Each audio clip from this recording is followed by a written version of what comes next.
My name is Sophia, and I'm 31 years old. I work part-time at a neighborhood supermarket. Today is the beginning of November, and things are starting to get busy as we approach the end of the year. Manager, can I talk to you about taking some time off during Christmas? I asked. That's unusual for you, Sophia. Why do you need time off? The manager replied, we're planning to spend Christmas at my husband's parents' house this year, so I need the 24th and 25th off. I explained. Oh, that's the reason. Of course, that's fine. You always work hard, Sophia. The manager said. Thank you so much. That helps a lot. I replied. Isn't your husband's family far away? You're from around here, right? The manager asked. Yes, I'm from a neighboring town, but my husband is from Boston. I said. Boston? That's quite a distance, the manager noted. Yes, it is. We haven't been able to introduce Alexander to his grandparents yet. I said. Even more reason for you to go. Don't worry about the store. Visit your family, the manager reassured me. Thank you, I appreciate it, I said. Alexander, my son, is 2 years old and goes to a childcare center. When I gave birth 2 years ago, a societal issue made it difficult to introduce him, and we hadn't found the right time until now. My husband, Lucas, is a medical technician at a hospital, and it's been hard for him to take time off, so we're eager to make it happen this Christmas. Later at home, Lucas asked, do you think you can get time off for Christmas? Yes. I got the okay from my manager, I replied. After Alexander went to sleep, Lucas and I shared a late dinner. I'll call my dad. He tried to reach me while I was on my way home. Lucas said, whenever there's news, it's always your dad who calls. Your mom is the quiet type, I noted. That's true. Lucas agreed. My dad has a cheerful personality and loves to talk. My mom is quiet and speaks sparingly. We haven't had many chances to talk since getting married, so I'm hoping this visit will help us get closer. Lucas called his dad. Hello, Dad. What's up? Got it. I'll talk to Sophia about it later, Lucas said before hanging up. Dad is really excited to meet Alexander. He can't stop talking about it. He said to let him know if we need anything. I'm glad they're excited. My parents also said we should go this year to introduce Alexander. I said, you love my parents too, don't you? Lucas asked. Yes, we both do. We're in the same boat, I agreed. We were looking forward to our visit. On Christmas morning, after a 4-hour drive, we arrived at Lucas's parents' house just before noon. I saw my sister-in-law's car parked outside, so I knew they had already arrived. Merry Christmas, we called out as we stepped into the house. Lucas's father greeted us with a big smile. Good job on the drive. Take it easy. Today, my father-in-law was holding Ava, my sister-in-law's daughter. Oh, Ava, you've grown so much, I exclaimed. I'm 6 years old now. I'm in elementary school. Ava replied proudly. Wow, that's amazing. Look, there's Alexander, I said, pointing to my son. Ava climbed down from her grandpa's arms and smiled brightly at Alexander, who smiled back. How cute, I thought. Come on in, my father-in-law said, inviting us inside. In the living room, we saw my sister-in-law Isabella and her husband. Isabella's husband smiled at us, but Isabella looked at us with a serious face. Merry Christmas, he greeted them. Merry Christmas, Isabella's husband replied, but Isabella stayed silent. I felt a bit awkward, but then Lucas came into the living room. Henry, Isabella, Merry Christmas. We haven't seen each other in a while. How have you been? Lucas greeted them. Isabella, who had been staring at us, finally smiled. Did they just ignore me? I wondered, but Lucas and Isabella's husband didn't seem to notice. Maybe I was overthinking it. I tried to brush it off and sat down. Lucas, Can you watch Alexander for a bit? I'm going to help mother-in-law in the kitchen, I said. Sure, no problem, Lucas replied. I went to the kitchen to help my mother-in-law. Merry Christmas, mother-in-law. Let me help you, I said. She glared at me, bumped my shoulder, and said, You're in the way. Then she walked back to the living room. I heard her say, Oh, Lucas, Merry Christmas. How have you been? What's going on? I thought. First, Isabella ignored me, and now my mother-in-law was being rude. Did I do something wrong? I couldn't think of anything. We hadn't spoken much over the past 2 years since Alexander was born. Decided not to let it bother me for now and planned to discuss it with Lucas later. I returned to the living room and took Alexander from Lucas. My father-in-law handed Alexander an envelope. Here you go, Alexander. Some gifts for you, he said.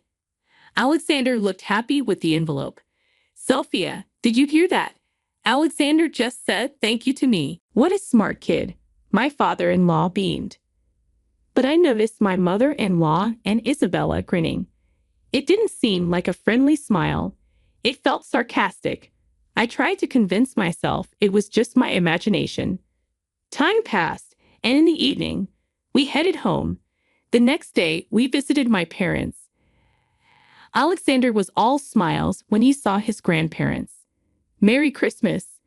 Grandpa and Grandma have presents for you, they said. My dad handed Alexander an envelope too. Sophia, did you hear that? Alexander just said thank you to me. My dad said, You're kidding. That's exactly what father-in-law said. I thought. Everyone laughed. When I took the envelope, I felt it was unusually heavy. Why does it feel so heavy? I wondered. I hadn't noticed anything inside when I received it from my father-in-law the day before. Later, after giving Alexander a bath and putting him to bed, I decided to check the envelope. Oh, it is indeed $100, just like last year. I said to myself. I felt a bit guilty. We'll have to give something back in return, won't we? I said to Lucas. Just like last year. Lucas agreed. My parents didn't hold back because I'm their only child, and Alexander is their first grandchild. I felt a mix of amazement and gratitude. I noted down the amount of money received. My dad seemed to be in sync with my father-in-law. It was going to be an interesting year. Last year, since we couldn't meet, they had sent us a gift card for $100. They were thrilled to have a grandson. Remembering how happy my father-in-law was holding Alexander and talking the day before, I smiled and continued today. My father-in-law was holding Ava, my sister-in-law's daughter. Ava, you've grown so much, I exclaimed. I'm 6 years old now. I'm in elementary school. Ava replied proudly. Wow, that's amazing. Look, there's Alexander, I said, pointing to my son. Ava climbed down from her grandpa's arms and smiled brightly at Alexander, who smiled back. How cute, I thought. Come on in, my father-in-law said, inviting us inside. In the living room, we saw my sister-in-law Isabella and her husband. Isabella's husband smiled at us, but Isabella looked at us with a serious face. Merry Christmas, I greeted them. Merry Christmas, Isabella's husband replied, but Isabella stayed silent. I felt a bit awkward, but then Lucas came into the living room. Henry, Isabella, Merry Christmas. We haven't seen each other in a while. How have you been? Lucas greeted them. Isabella, who had been staring at us, finally smiled. Did they just ignore me? I wondered, but Lucas and Isabella's husband didn't seem to notice. Maybe I was overthinking it. I tried to brush it off and sat down. Lucas, can you watch Alexander for a bit? I'm going to help mother-in-law in the kitchen, I said. Sure, no problem, Lucas replied. I went to the kitchen to help my mother-in-law. Merry Christmas, mother-in-law. Let me help you, I said. She glared at me, bumped my shoulder, and said, You're in the way. Then she walked back to the living room. I heard her say, Oh, Lucas, Merry Christmas. How have you been? What's going on? I thought. First, Isabella ignored me, and now my mother-in-law was being rude. Did I do something wrong? I couldn't think of anything. We hadn't spoken much over the past 2 years since Alexander was born. I decided not to let it bother me for now and planned to discuss it with Lucas later. I returned to the living room and took Alexander from Lucas. My father-in-law handed Alexander an envelope. Here you go, Alexander. Some gifts for you, he said. Alexander looked happy with the envelope. Sophia, did you hear that? Alexander just said thank you to me. What a smart kid, my father-in-law beamed. But I noticed my mother-in-law and Isabella grinning. It didn't seem like a friendly smile. It felt sarcastic. I tried to convince myself it was just my imagination.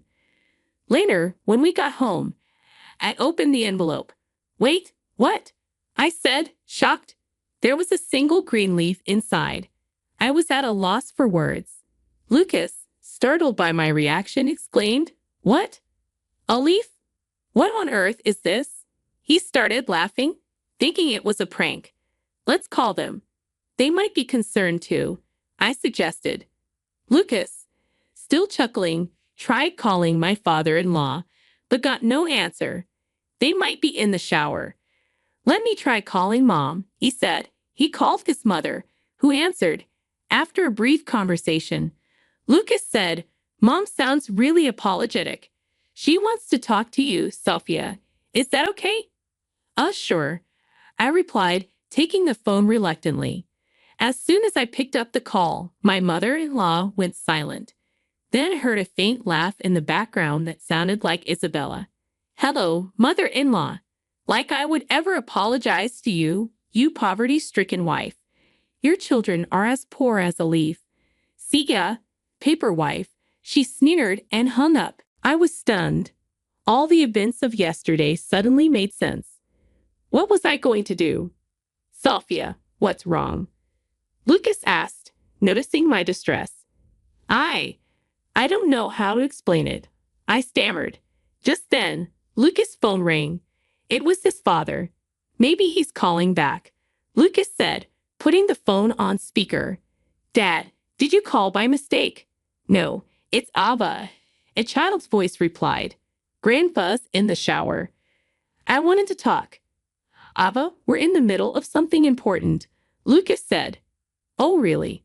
Bye, Lucas, and bye, poor auntie, Ava said cheerfully. Wait, Ava, what did you say? Lucas asked. I said bye, poor auntie. Mommy and Grandma called you that earlier. They're chatting over coffee now. Ava explained. Ava, could you explain that to Lucas? I asked, trying to stay calm. Sure. Mommy told me that for poor people, money gifts are just a single leaf, Ava said innocently. Lucas looked at me, baffled. I stayed silent, trying to process everything. My sister-in-law noticed Ava on the phone and shouted, Ava. Just then, my father-in-law's voice came on the phone. We'll talk about it later. Feeling confused, I saw the phone being handed over to my father-in-law. Sorry about that. I was in the shower. Ava said something outrageous, didn't she? He said. So, you heard it too, Dad? I'm sorry, Lucas said. We're on speaker. Sophia's listening too. Sophia, was what Ava said true? Those words were directed at you, right? My father-in-law asked, sounding distressed. Yes, that's right.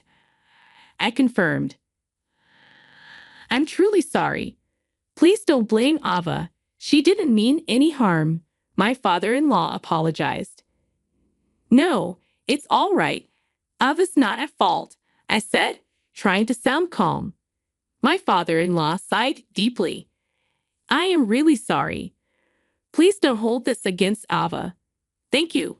I'll follow up on this matter. Isabella's here too, and will confirm things with her, my father-in-law said before ending the call. Lucas looked at me, clearly confused and apologetic. I'm really sorry, Sophia. I have no idea what's going on. I told him about all the discomfort I felt during our visits to his parents' house. We decided to wait for a response from my father-in-law. Surprisingly, the next day, Isabella's husband drove my in-laws and Isabella to our house. They stood before us, with my father-in-law and Isabella's husband apologizing profusely. We've done something truly disrespectful. We are sorry. We apologize for the outrageous behavior of my wife. The deep apology was appreciated, but my mother-in-law and Isabella didn't say a word. After being married for 4 years, I couldn't fathom the reason behind their animosity, especially since we rarely met. May I ask why you suddenly acted this way towards me? I asked, hoping to understand their behavior and possibly address any misunderstanding. There was no response. They were intent on ignoring me. My father-in-law, enraged by their attitude, shouted, "Answer her." Finally, Isabella grudgingly responded, "Well, Mom was originally against the marriage." "Wait, that's it. And why?" I asked, perplexed. "Why did you let him marry a woman like this? A woman who doesn't even wear a single brand name item, who dresses in mass-produced cheap clothes." She spat out. Indeed, I wasn't interested in branded items, unlike Isabella and my mother-in-law, who both liked and wore them. "Are you saying that's the only reason you insulted me?" I asked, astonished. "That's all it is. I just don't want you in our family. I wish you would divorce soon and disappear." "How could you say something so rude? And you, why are you supporting such a woman? You're an elite employee at a top-tier company. You should choose someone suitable for our family, right?" Despite Lucas being a well-qualified medical professional, we can't accept such a woman as a family member, can we? Upon hearing Isabella's true feelings, her husband was speechless. But it didn't end there. My mother-in-law's next words revealed where this attitude came from. Originally, I had found a suitable partner for Lucas. Despite that, he brought home some unknown woman and declared they were getting married. It was a true shock. "What? You were doing such a thing without telling us?" Lucas asked, incredulous. "There are limits to what's acceptable, Mom. Sophia is my wife," Lucas said, trying to defend me. "It's fine, isn't it? She's just a poor girl.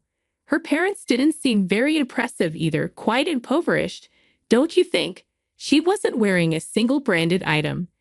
In other words, she's from a struggling household that finds it hard to make ends meet." "What? What are you saying?" Lucas shouted, horrified. "And to love a child born of such a woman? Impossible. It would taint our precious Ava. We had plans for her to marry a friend's child." Upon hearing his mother's true feelings, Lucas was speechless. I felt the same, wondering how I could have missed all this if I consider that my father-in-law called not out of interest but disinterest. Everything makes sense as harassment. "Well, it's fine. If you divorced, please do it as soon as possible. Let's go. We don't need to get involved in this farce," my mother-in-law said dismissively. Just as my father-in-law was about to say something, the living room door dramatically opened, and my parents walked in. "It's been a while. Father-in-law, mother-in-law," my dad said calmly. "Did Sophia call you?" "Yep. It must be hard to be talked about like that without saying anything, right?" he continued. When I heard that my father-in-law was coming over, I had contacted my parents. They had heard some of the terrible comments from outside the door. Their timing was perfect. My parents approached my mother-in-law with serious faces. They took out business cards from their pockets and said, "Here you go." Amazingly, they dropped their business cards at her feet, as if to say, "Pick it up." I had to suppress my laughter. Isabella rose to their bait, picking up the card and shouting, "Such arrogance from poor people. You didn't even wear any branded items today, and your clothes look mass-produced. As soon as she looked at the card, she was startled. "Mom," she exclaimed. My mother-in-law also looked at the business card Isabella held. "You two are executives of Valet Clos." "Yes, my husband and I started out together. He's an executive at the headquarters, and I'm the head of planning. Our daughter quit when she got married." "You know that, right?" my mom replied calmly. "Both of my parents currently work at the headquarters of Valet Clos, a famous low-cost apparel brand. After graduating from college, I had spoken to my father-in-law and mother-in-law about myself, but my parents had never explained their situation, so she could go back to work anytime she wanted, right?" Isabella stammered. "What? That's amazing. You work at that famous fashion brand's major corporation," my mother-in-law said, her tone changing completely. "So, what do you mean we're poor? That my grandchild is the grandchild of a poor wife? Because you opposed the marriage, it's okay to harass us?" my mom continued, her voice firm. "It's not. We're really sorry," my mother-in-law said, but her apology was only because my parents held executive jobs. It was beyond the point of being resolved by just an apology. Henry looked disappointed as he said, "I thought it was a good thing to leave Ava with my parents. But I'll drive you home. But after that, we'll live separately." "What? What are you talking about?" Isabella asked, shocked. "I'm glad I got to see your true face. Let's discuss our divorce when we get home," Henry said. Henry then left the house. At that moment, my father-in-law also stood up, bowed deeply to my parents, and said, "I'm really sorry for what happened." He then turned to us. "I'm really sorry. I'll be in touch." Looking sternly at my pale-faced mother-in-law, he said, "Be prepared when you get home before exiting our house." My mother-in-law and Isabella hurriedly grabbed their belongings and rushed out. I caught my breath at home after my parents kindly offered to pick up Alexander from the child care center. Later, I received a call from my father-in-law. He told me that my mother-in-law had been forcibly sent back to her parents' house. It's a de facto separation. Apparently, they made this decision because they were unsure what she might do to Alexander. But it's a separation with the premise of divorce, and they are waiting for the right timing. As for Isabella, the divorce was finalized immediately. After she returned home, Henry obtained custody of Ava. Isabella, of course, has taken refuge in my mother-in-law's house, but she is getting a good scolding from my mother-in-law's mother and is currently on a job hunt. We continue to live our busy daily lives. It feels really good to not only see our child grow up, but also to share this joy with his grandparents.